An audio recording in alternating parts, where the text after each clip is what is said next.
Bonjour à toutes, bonjour à tous. Donc là il est 3 heures solaires. Il fait une chaleur, allez, faut pas que je dise épouvantable ou insolente, on va me dire, mais non, la nature, elle est comme ça. Ok, donc je pense aux Parisiens qui peuvent pas s'allonger dans l'herbe, qui peuvent pas aller à la plage et tout ça, quoi. Je trouve ça un petit peu débile, encore un truc pour, comment on appelle ça, pour diviser la population. Alors que, ben voilà, les chiffres sont là, quoi. On nous a bernés, ça y est, les journalistes commencent à en parler chez Morandini, commencent à en parler un peu partout, quoi. Et donc les chiffres sont là. Alors, d'abord, ce que l'on sait, moi je parle que de faits, le reste, les on-dit, les machins, les théories, je m'en fous, quoi. D'abord, l'OMS a conseillé de tester en masse et de tester les publics à risque. Donc au départ, c'était les personnes âgées, les obèses, les BPCO, les bronchopneumonies obstructives, les gros fumeurs et tout, quoi. C'est ça le public à risque en fin de compte. Et de confiner donc ceux qui sont testés positifs. Ça, c'était les recommandations de l'OMS. Qu'est-ce qui s'est passé? Qu'est-ce qui s'est passé dans la tête de nos dirigeants? Ils ont confiné 64 millions de personnes, quoi. Voilà, va savoir, quoi. D'accord? Un virus qui nous avait été annoncé comme la peste brune, la nouvelle grippe espagnole, en fin de compte, a fait 0,04% de mortalité dans la population. Donc on est très très loin de la peste. On est très très loin des morts, 50 millions de morts de la grippe espagnole, et tant mieux. Donc ce que le professeur Raoult avait noté, parce que là on en est au bilan maintenant, c'est qu'il y a 5 fois plus de morts par million d'habitants sur Paris que sur Marseille. Par rapport à la gestion du Covid. Lui, il prenait les gens, c'est son métier, il lui filait la chloroquine et l'anti-inflammatoire, je ne sais plus comment ça s'appelle, Covidine, je sais plus, un truc comme ça. Et en fin de compte, et ben voilà, 5 fois moins de morts à Marseille que sur Paris. Alors à Paris, je crois qu'on avait fermé la salpêtrière, on avait enlevé 50% des lits juste avant, interdit la chloroquine juste avant, comme par hasard, et puis envoyé les masques en Chine, même si, à mon avis, ça ne sert pas à grand chose, mais au moins la gestion a été vraiment suicidaire. Voilà. Alors la France par rapport à l'Inde, qui est un pays sous-développé, où les gens se baignent dans le Gange, les gens vident leur pot de chambre dedans, t'as des vaches mortes, ils mettent même les cendres des morts dedans, ils font le linge dedans, ils vont se purifier là-dedans. Donc je vous dis pas un petit peu le niveau d'hygiène, on va dire, tel que nous on l'entend, tel que les pastoriens l'entendent.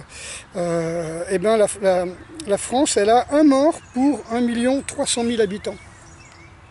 Donc c'est moins d'un mort par million d'habitants. Voilà, la Belgique, c'est 7,9 morts. Parce qu'elle avait confiné. 7 millions 9 morts. Presque 8 morts, pardon. Excusez une bêtise. 8 morts par million d'habitants, excusez-moi. Donc on en est à moins d'un en Inde, où ils sont plus d'1 milliard, moins d'un, avec l'hygiène qu'ils ont. En Belgique, on confine, on en est à presque 8 morts par million d'habitants. En Espagne, presque 6 morts par million d'habitants. En Italie, 5 morts par million d'habitants. Au Royaume-Uni, 5 morts par million d'habitants. En France, 4 morts par million d'habitants.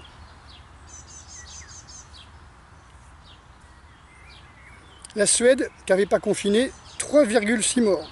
Les Pays-Bas qui n'ont pas confiné, 3 morts par million d'habitants. Ça, c'est les chiffres officiels. C'est un petit peu bizarre, quoi. Un petit peu bizarre. Ça, ce sont des chiffres du CDC, de l'OMS, de tout ce que vous voulez. Voilà. Donc,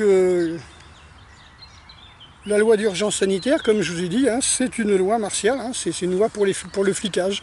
Alors on flique les gens, on veut leur foutre des puces, des bracelets s'ils n'ont pas de téléphone portable, leur mettre des logiciels, je ne sais pas comment on appelle ça, des applis sur les téléphones pour savoir qui c'est qu'ils ont rencontré, etc., etc.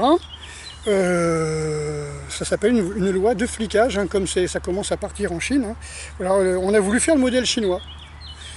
On a voulu faire, moi je me souviens, je ne sais pas si c'était Bouygues ou je ne sais plus qui, là, qui était venu en Chine, là, dans la ville qui était en train de se faire, là où ils avaient expulsé des paysans. Et les paysans, ben, ils n'avaient plus rien à bouffer, donc ils venaient travailler pour une bouchée de pain, 12 heures par jour. Ils se relayaient, 12 heures une équipe, 12 heures l'autre qui dormait, hop, et après ils s'échangeaient comme ça dans les habitats, donc le lit était toujours mouillé. Voilà, en gros, et puis donc le gars il disait, hein, le PDG, il dit waouh, ça c'est bien, hein, pas de syndicat, pas de dimanche, pas de limitation d'heures. Il était heureux, il nous faudrait ça en France. Et ben on y arrive, hein, à la chinoise. Hein. Voilà, vous voyez par exemple les pays comme les États-Unis, tout ça, beaucoup ont utilisé la chloroquine. L'Afrique va l'utiliser de plus en plus, grâce à Madagascar. Hein. Et en fin de compte, voilà, nous on a le plus grand spécialiste qui nous dit, docteur Raoult, qui nous dit il faut faire de la chloroquine. Il faut prendre la chloroquine. Bon. Et ben l'État dit non et il interdit. Vous voyez, ça me rappelle un petit peu De Gaulle quand il était colonel. Hein. Il a dit la prochaine guerre, ce sera une guerre de chars.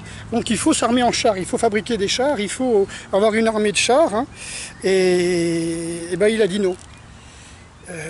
Voilà. Et je crois que ça s'appelait Au fil de l'épée, un truc comme ça, ou Au fil de la lame, son livre, qui a été repris par Rommel, qui a été repris par les Allemands. Et les Allemands, bah, ils ont fait des panzers par milliers, puis ils sont venus en France. Voilà, un mois et demi après, la France était à eux. Un mois et demi. Et c'était sur les conseils, il a suivi les conseils de Gaulle, hein, tout simplement. Et il a reconnu, Rommel, hein, qu'il avait pris le bouquin de Karl, ce qu'on appelait Charles de Gaulle, qui était pas alsacien, mais lorrain, je crois. D'accord. Donc il parlait très bien allemand. Je ne sais même pas si son bouquin n'avait pas été écrit en français, en allemand d'ailleurs. Voilà. Alors voilà, on a, je crois que c'est 24 000, hein, on a dit qu'on avait 24 000 morts en France, c'est ça? 20 000 morts à peu près à cause du Covid. Mais tous les ans, on a 600 000 morts par an. Tous les ans, on a 600 000 morts de morts normales, hein, on va dire, hein, dont 150 000 morts de cancer, hein, vous savez. Ben, on nous fait chier avec 20 000 morts de Covid. Donc oui, pourquoi pas, hein. On a 9 millions dans le monde, 9 millions de personnes qui meurent de malnutrition, hein, parce que c'est rarement de faim, c'est surtout de manger de la merde. Hein. 9 millions de personnes qui meurent de malnutrition, donc 3 millions d'enfants chaque année qui meurent, on n'en parle pas. On a 150 000 morts de cancer en France, et ben, on bloque tout le monde pour 20 000 morts, on va dire une grippette, puisqu'on ne peut pas dire que c'est une grosse grippe. Voilà. Et les cancers, ben, ça touche des milliers d'enfants et d'ados, hein, et de très jeunes adultes, hein, alors que le Covid, c'était surtout la moyenne de 72-75 ans. Hein. Voilà. Et puis on nous a bananés, hein, on nous a complètement bananés. Hein. C'est-à-dire que l'OMS avait dit dès le départ, il avait annoncé une mortalité de ceux qui l'avaient attrapé, hein, j'ai perdu le nom, enfin, du contaminé, on va dire, hein, de 3,5. 3,5% des contaminés allaient mourir. On parlait même de 4% des contaminés allaient mourir. Voilà. Qui était 10 fois celui de la grippe. Hein. Et en fin de compte, ben non, c'était 0,53%. C'était pas 3,5, c'était 0,53. C'est énorme, quoi. C'est 7 fois moins, quoi, je veux dire. On se fout de nous, on se fout de nous. Macron avait dit, les enfants sont les plus contaminants, donc on ferme les écoles. Les enfants vont le choper et puis ils vont contaminer tout le monde. Alors il y a eu un enfant de 9 ans, je crois que c'est en Lorraine, en Haute-Savoie, pardon, qui avait été contaminé. Entre-temps, dans les 15 jours, il avait été en contact avec 179 personnes et il y a eu 0 contamination. Donc non, les enfants ne chopent pas le virus comme ça et s'ils l'ont, ils ne le contaminent pas. Mais il faut les foutre dans des classes, il faut les foutre des masques, il faut les foutre derrière des barrières plastiques, etc. etc. Il faut foutre 4 mètres de distance. Et puis, voilà, en fin de compte, il faut surtout faire peur, quoi. Si on veut gouverner comme pendant la Révolution par la terreur, si on veut faire voter des lois exceptionnelles, et la loi d'urgence sanitaire est une loi exceptionnelle, hein, qui fait voter plein de lois, dont celle de foutre de la 5G sans que les maires aient leur mot à dire. sans qu'on fasse d'études dans la région, on balance des arbres là, déguisés, enfin, vous savez, hein, bien déguisés, avec des petits arbres autour pour pas qu'on vienne les détruire et tout. C'est un très bon camouflage, hein. Moi je dis c'est génial, c'est tellement proche de la réalité que ça flambe comme du bois aussi, hein. Donc c'est dommage quoi. Voilà, donc on nous avait eu aussi, le virus est là pour des mois, voire des années, il faudra s'apprendre à vivre avec le virus. Bon déjà on vit depuis 4 milliards d'années avec des virus, d'accord. Mais bon voilà quoi, on vit avec des virus et des bactéries, ok. Sauf que l'on dit maintenant que le virus, il meurt à la chaleur, il meurt à 24 degrés, un truc comme ça. Il est sensible aux rayons du soleil, donc certainement, comme tout ce qui vit aux rayons X et aux rayons gamma, hein, il tue, hein, ça tue. Et en plus, il y a de la chaleur et de l'humidité, ça le tue encore plus facilement. Voilà. Donc on nous a bonne année, bonne année, bonne année. Voilà, bonne année, bonne santé, hein, n'importe quoi. Voilà, donc on s'est bien foutu de notre gueule pour nous balancer des lois, hein, et puis pour nous faire payer, on va faire un impôt, comme je vous l'avais dit il y a à peu près un mois. Vous allez voir qu'ils vont nous sortir un impôt sur le Covid, hein, pour les efforts de reprise et tout. Ben voilà quoi, en gros si vous voulez, depuis 2019 l'État est en crise, il a mal géré le pognon, il a mal géré nos affaires, donc les banques sont en train de se casser la gueule, il n'y a plus d'argent, qu'est-ce qu'on fait? Ben on va vendre nos masques, envoyer nos masques aux Chinois pour se faire un peu de sous, et surtout ben, on nous balance une pandémie mortelle, et après on vous emmerde avec ça quoi, et on vous dit ben voilà, maintenant il faut faire un impôt parce que faut faire des efforts. Allez, on oublie la loi des 35 heures, on oublie les congés payés, on oublie les vacances, on oublie tout, et puis on est comme des cons quoi. Donc comment faire passer des lois anti-constitutionnelles, liberticides, de force? Voilà, ben on fabrique une pandémie à partir d'une grippette, hein, parce que tous les grands spécialistes vous le diront, c'est moins dangereux que la grippe, c'est moins contaminant que la grippe, donc on l'attrape moins que la grippe. Au début on avait dit c'est moins contaminant mais c'est plus mortel, après on a dit l'inverse, c'est plus contaminant mais c'est moins mortel. Il s'est avéré, d'après le professeur Raoult, que c'est moins contaminant et c'est moins mortel. S'il y a un spécialiste en France que moi je vais écouter, c'est bien le professeur Didier Raoult. C'est lui le spécialiste, c'est le plus grand virologue, hein. Les États qui l'ont écouté ont eu moins de morts, et lui il a fait ce qu'il avait à faire à Marseille, sans l'accord du gouvernement. Voilà, il a soigné les gens, hein. L'État a interdit aux médecins civils, hein, c'est-à-dire hors médecins de campagne et hors hôpitaux, hein. Eh bien, médecin de famille et tout ça, il a interdit de soigner avec la chloroquine. Donc, qu'on chercherait à augmenter le nombre de morts en le faisant exprès, que j'en serais pas étonné. Sans parler de l'interdiction de soigner les gens qui avaient plus de 75 ans, par exemple, dans les EHPAD, de les laisser mourir. Donc, imagine, le type, il était là, il commençait à tousser, puis il avait la seringue qui était là pour réalpiquer, hein, un truc vétérinaire pour les chiens, quoi. Voilà, donc est-ce qu'on va me juger tout ça, hein, parce que là je commence à entendre sur certains médias officiels, hein, pourtant, hein, les gens commencent à dire mais ça a été géré comme n'importe quoi, il y a eu des morts qu'on aurait pu éviter, on aurait pu éviter au moins 15 000 morts.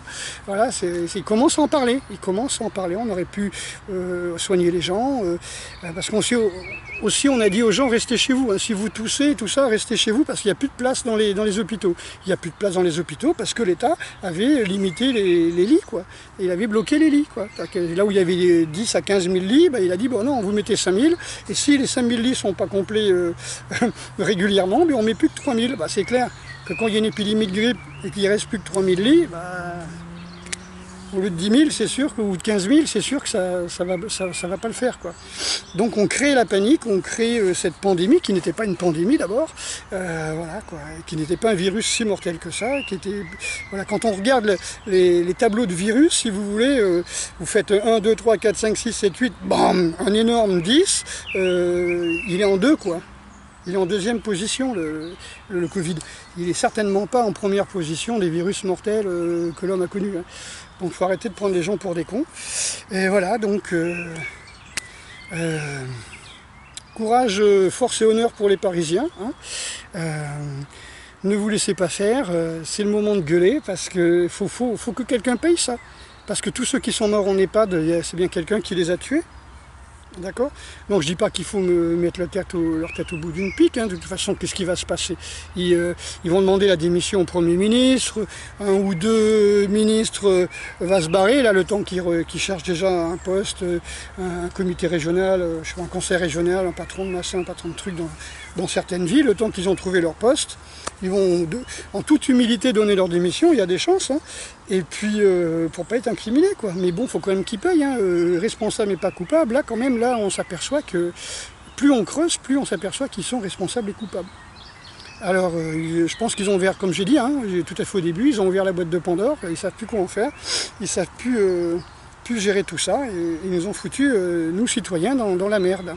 Donc voilà, pour mon prochain stage, j'ai l'autorisation de faire mon stage dehors, puisque c'est un stage de bâton où on a 4 mètres de distance entre les personnes, voire 5, voire 6 comme on veut, sauf qu'on est limité pour 100 km.